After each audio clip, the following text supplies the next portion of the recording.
Welcome in, everybody, to FLA Exposure. This is the first episode of Fight League Atlantic's podcast that they're letting me host, John Morgan. So I appreciate you for doing that, guys, and appreciate the opportunity to join everybody here today. Off the top, let me just say thank you to Maritime Madness Hot Sauces. Go to maritimemadness.com and use the code FIGHT10 for 10% off their incredible hot sauces. I understand I got a little bit of hot sauces headed my way real soon to Las Vegas, Nevada. So I am looking forward to that. But enough about me, enough about the fine folks at maritimemadness.com. Let's bring in the man that we are here for. It is Abdel Abdelaziz, featherweight prospect, the mummy himself, getting ready to make his professional debut. Abdel, it is great to see you, my man. Thanks for joining us today. No problem at all. Thanks for having me. I really appreciate it. Absolutely. Well, anybody that knows FLA Exposure knows we just like to kind of get into the history of our athletes and, you know, the fine folks in Fight League Atlantic that are making their journey in this incredible mixed martial arts space. So let me just ask you, I mean, you made your amateur MMA debut last year in May, but, you know, the martial arts journey started before that for you. Obviously, you had a lot of extensive experience in grappling as well. So how did this whole martial arts journey start for you?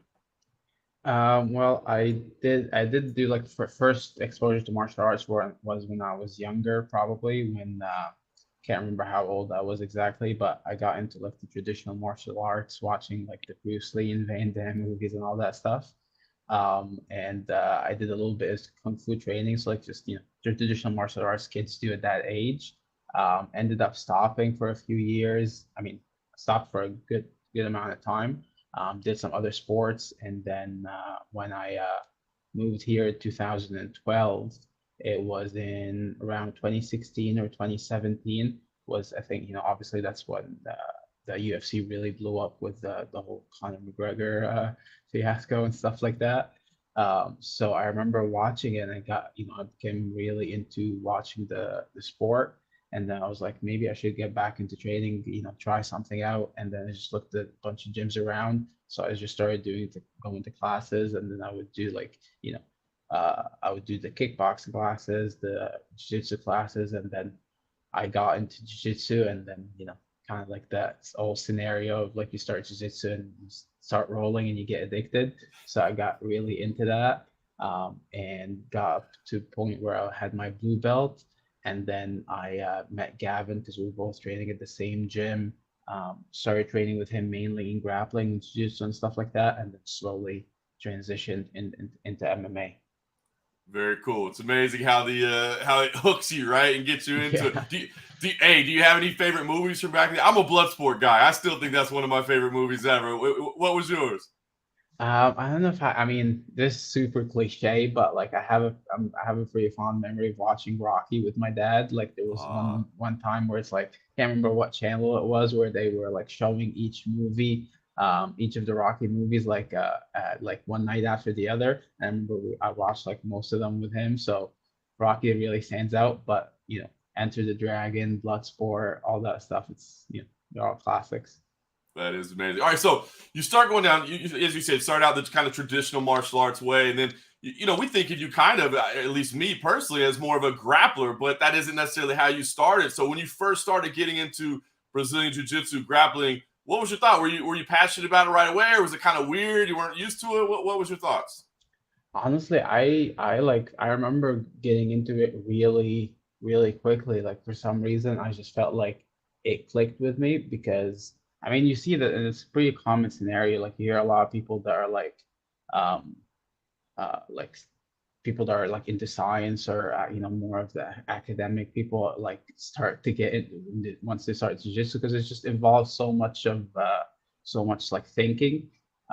So plus I having a little bit of a background, so my body wasn't like completely foreign to like grappling and wrestling with somebody. Where for a lot of people, it's funny when I would like try to recommend it to my friends, they were like, "This is insane. I don't want anybody that close to me."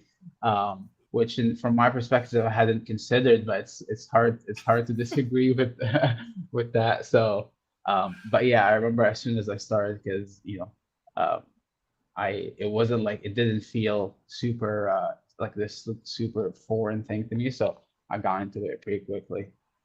That's awesome, man. So here's the thing: is that like a lot of people like to train, right? But it takes a different commitment level to say, okay, I not only do I like doing this in the gym, but now I want to go out there and I want to compete. I want to put my skills on the line. I want to test myself and see if I can really do this in live competition. So I guess what got you to say, you know what, just training's not enough. Just having these roles isn't enough. Now I need to go out there and I need to actually have a fight.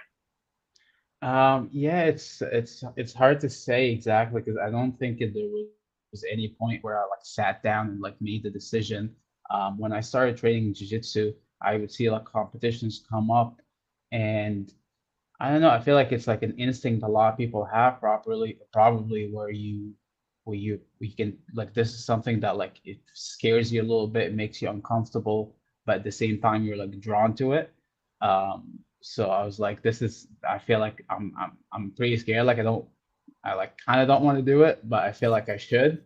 Plus, you know what I mean? Like when I started training like at that age, like, that's what you should be doing. Plus, like, and like another part of it is like in jiu-jitsu is like you see all kinds of people training, and a lot of people, due to age, due to lifestyle, due to a lot of reasons, they don't get the opportunity to train as much, and they don't get to compete. So I feel like if you're capable and you're able, like you should, you know what I mean? It doesn't I don't want to say it doesn't hurt because a lot of people do get injured, but there's just so many benefits to doing it, whether regardless of how far you want to take it.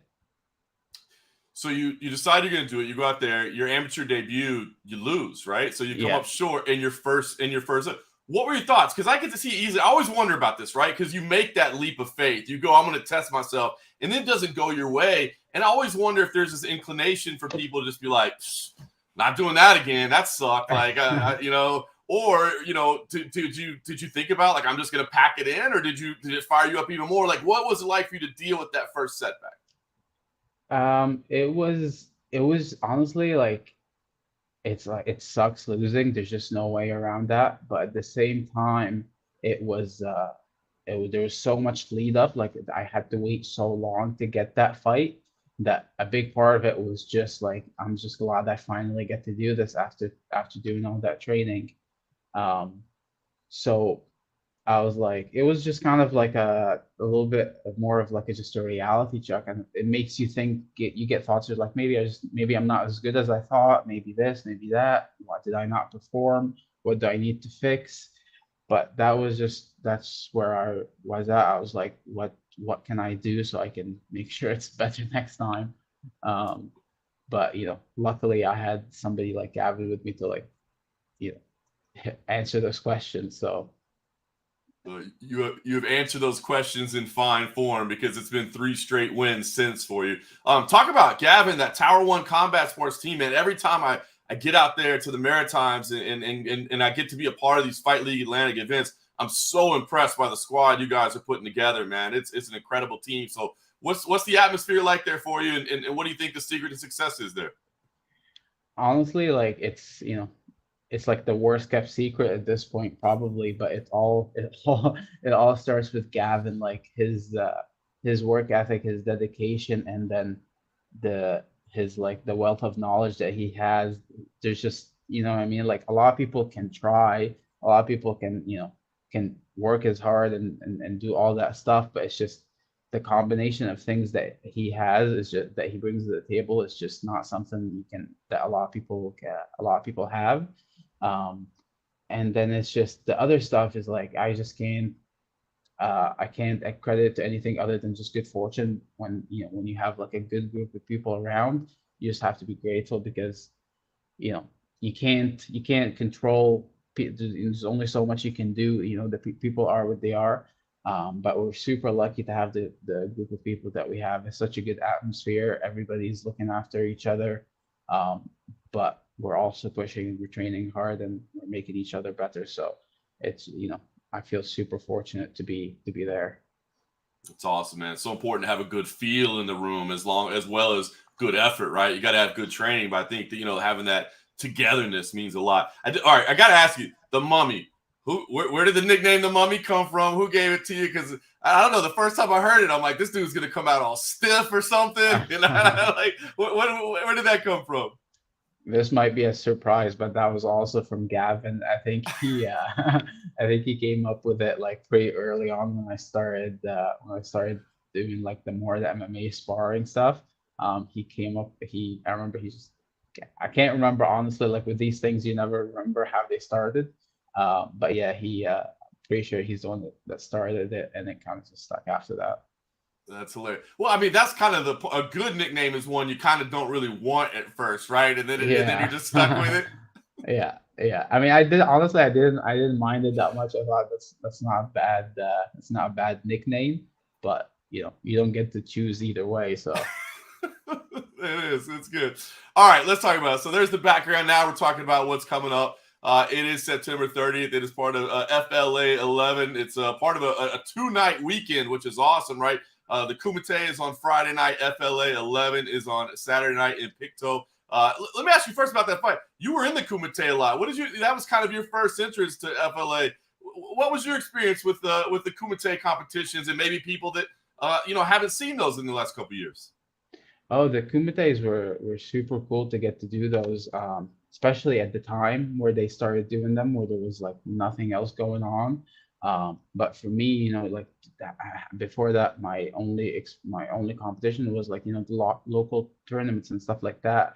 But then getting to do a competition at a time where there was no other options, and then getting to do it in a cage, and then the level of production those guys had, that was super cool. I remember, people like watching my friends watching the stream and posting it. And I was like, you know, compared to your usual jiu-jitsu tournament experience, I was like, this is pretty cool. Yeah, I think you nailed it perfectly. I really think honestly, it's like for people that are maybe thinking about doing a mixed martial arts competition but aren't sure yet, do some grappling in a kumite, and then you get that feeling of A, what it feels like just to be in the cage, B, like you said, what it feels like to be under the bright lights. Because yes, a jiu-jitsu competition in itself, a grappling competition is a little bit nerve-wracking, but that takes it to another level. And I feel like that experience is probably pretty valuable. Exactly, exactly. It's like, it's like a nice introduction. I mean, it's still just grappling, but like it's in the cage, so you're like that one step closer. And like you said, I hadn't really considered that part of it, but that makes a lot of sense because it is like one match at a time. You're getting recorded. There's lights. You're in a cage, so it's a much better like preparation for if you're wanting to do MMA compared to your standard jiu-jitsu competition. Fantastic. All right. Well, now you're ready to fight. You did the jujitsu, you did the kumite. Now it's time to get in there and do a cage fight. I guess just let me know how you're feeling ahead of this one. Does this take it to another level at this? Does it feel any different than your previous outings? I don't know if it feels different. I'm definitely excited because it feels like obviously if you're even if it's amateur MMA, it's still MMA, it's still a fight. But when it's a pro fight, it just does have a different feel. And I'm just really looking forward to seeing what challenges. You never know what to expect, and it feels like there's always something that will surprise you. Uh, so I'm just really excited to finally do it and have a pro fight. No doubt, big moment in any fighter's career. Isaiah Medituk will be on the other side of the cage. He's an FLA veteran as well. Talk to me about what you think about how the style can match up him as an opponent. I mean, are you a tape watcher? Are you breaking it down? Do you trust the judges or trust your team, I should say, to break it down? What do you think about this matchup? Well, yeah, I feel like you definitely should at least watch your opponents at least a little bit just to get familiar because everybody's got have to ha everybody has specific things that they're good at, and just having an awareness of that makes a big difference. Um, but there is a lot of footage. There is a lot of footage on him, and he has if you look at his record, he has a lot of experience. He has a few submission wins, so it's definitely dangerous in that area. He's super durable, so he's a dangerous fight. So but at the same time, when it comes to preparation, you have to focus on yourself and what you're going to do. So I've just been focusing, and when it comes to training, I've just kind of keeping him in mind, but at the end of the day, I'm focusing on what I'm going to do and the things I need to improve and work on. You know, well-rounded. I think every fighter at this point, right? I mean, you're working on everything. You can't be successful not working everything. But I said, I mean, I think if you in a grappling base, do you go out there and say like, I want to grapple, I want to show where I think maybe I'm best at, or do you say like, I want to go out there and show the world, you know, what I'm capable of doing in the stand-up department as well, because I know I'm polishing the skills there. Like, what's your mindset in the terms of that? Well, definitely, yeah, knowing that, like, just because my background is that, like, a bulk of my training was grappling before I started doing MMA. So I'm definitely excited to show off some more striking and more of like my stand-up game. But at the same time, I don't think it's good to be too married to an idea where it's like you go out and you're like, no, I want to show my striking ability, and you get away from what you're really good at. You could make things more unnecessarily difficult than they need to be. But I like I said, you have to have that somewhat of a you know, malleable mindset, because you never know where these fights are going to go. Um, but like you said, you have to be well rounded. You have to be ready for all the aspects of the game. Well stated. Well stated. All right. Well, listen, they said big moment, professional debut. Where's the journey for you ultimately? I mean, do you have these dreams of competing on the big stage, or is this just like, hey, I'm just taking it and see where it's going, or I just love to get out there? I mean, where do you see this journey ultimately taking you? Definitely, I try not to focus too much on like that external stuff. Like I definitely don't want to be able to compete at the highest level. Um, but at the end of the day, the things that I can really focus on is getting myself to be at that level. The other stuff, there's so much out of your control.